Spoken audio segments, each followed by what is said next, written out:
Satu, pendapat-pendapat tentang bahagia. Sebab timbulnya penyelidikan. 3 orang berkawan berjalan di sebuah kampung yang ramai, di mana ia berdiri rumah-rumah yang indah. Tempat tinggal orang kaya, tuan-tuan dan orang-orang yang bergaji besar. Ketika itu hari telah petang. Matahari telah condong ke barat. Cahaya syapak merah dan dari barat bergelut dengan cahaya listrik yang mulai menerangi jalan raya.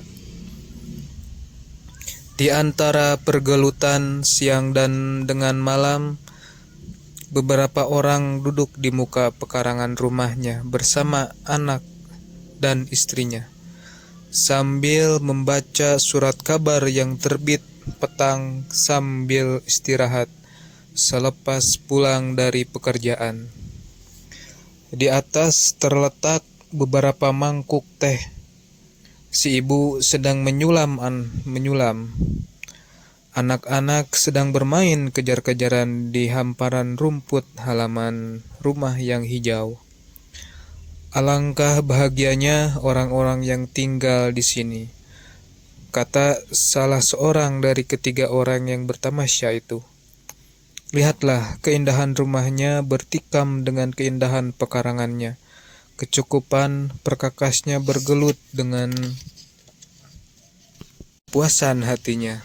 Di dekat rumah kelihatan garasi mobilnya. Tentu mobil itu menurut model yang paling baru. Gajinya tentu mencukupi untuk belanja dari bulan ke bulan, malah lebih dari cukup. Seorang di antara ketiga yang bertamasya itu, demi mendengarkan perkataan kawannya itu, menjawab, jangan engkau terperdaya oleh kulit lahir, karena dunia ini hanya komedi. Boleh jadi di balik keindahan perkakas, di balik senyum dan tertawa itu ada beberapa kepahitan yang mereka tanggungkan, yang tidak diketahui oleh banyak orang-orang.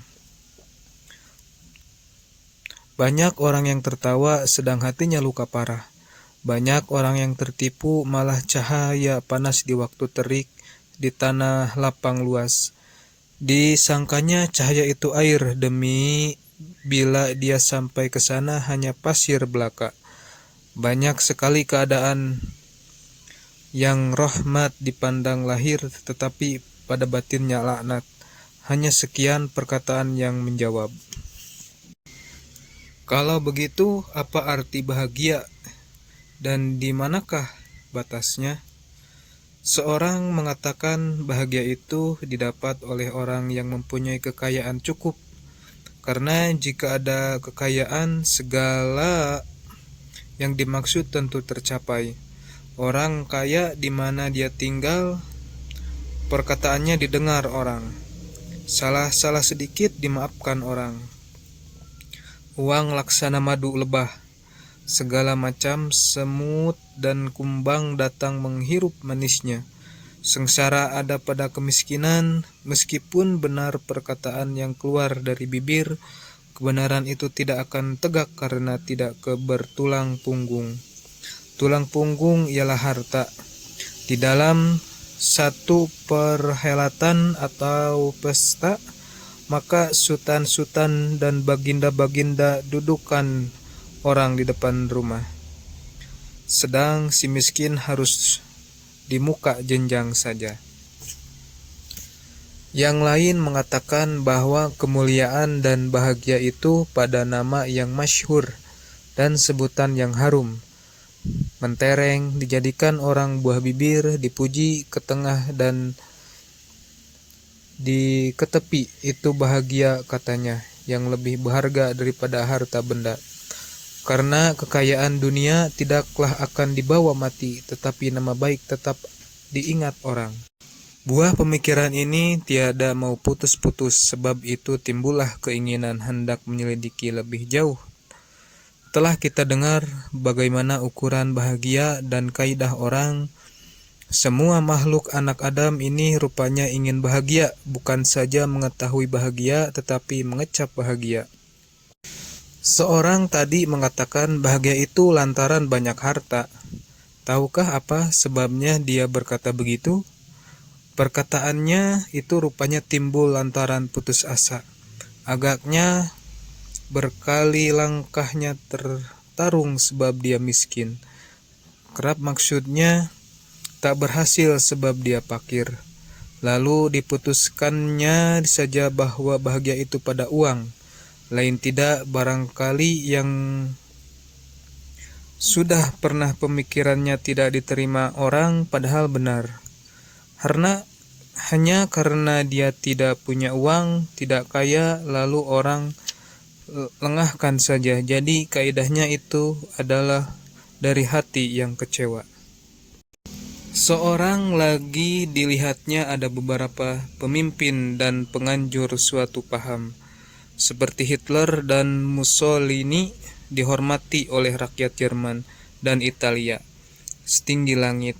Lalu disangkanya bahwa kedua orang diktator itu bahagia.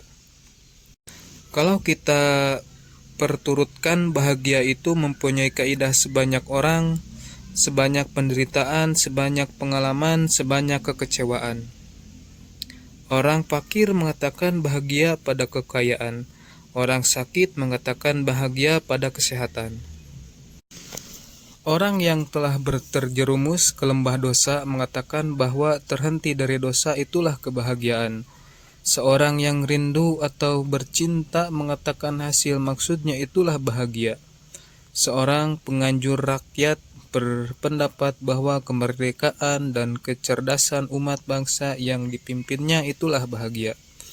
Seorang perawan dusun bernama Asma binti Bahdal yang dikawini oleh Muawiyah bin Abu Sufyan berkeyakinan bahwa bahagia itu adalah kembali ke dusunnya, di dalam pondoknya yang buruk, walaupun seorang diam dalam istana yang indah. Seorang pengarang syair merasa bahagia jika syairnya jadi hafalan orang. Seorang jurnalis merasa bahagia jika kabarnya di timbangan redaksinya dipahami orang. Kita akan bertambah bingung memikirkan hal ini. Di manakah sebenarnya bahagia itu? Sebab itu kita cari buku-buku yang kita rasa penting, karangan orang-orang yang tinggi, filsafat, tasawuf, dan pengalamannya. Adakah tersimpan di sana bahagia itu? Buku-buku itu terkumpul, kita kumpulkan keterangannya menjadi satu. Kita susunkan menjadi suatu karangan untuk menjadi suluh penutur bahagia. Tetapi belum lagi bahagia, maka adalah kebahagiaan yang kita cari itu terlalu tinggi. Kita semua hanya mengumpulkan pendapat orang lain, karena demikianlah kita ini di dalam hidup. Kadang-kadang pendapat mereka itu belum pernah dirasakannya, hanya di angan-angan saja. Begitulah agaknya kadang-kadang pula telah dirasakannya, tetapi tak sanggup dia melukiskan dengan puas, karena tidak mudah lagi manusia itu menerangkan segala kelezatan yang dirasakannya. Akan tetapi dengan membaca pendapat-pendapat cerdik pandai itu, moga-moga terobatlah hati kita. Timbul keinginan menuju ke sana dan tercapai oleh kita. Walaupun tidak seluruhnya, sebagian pun cukuplah.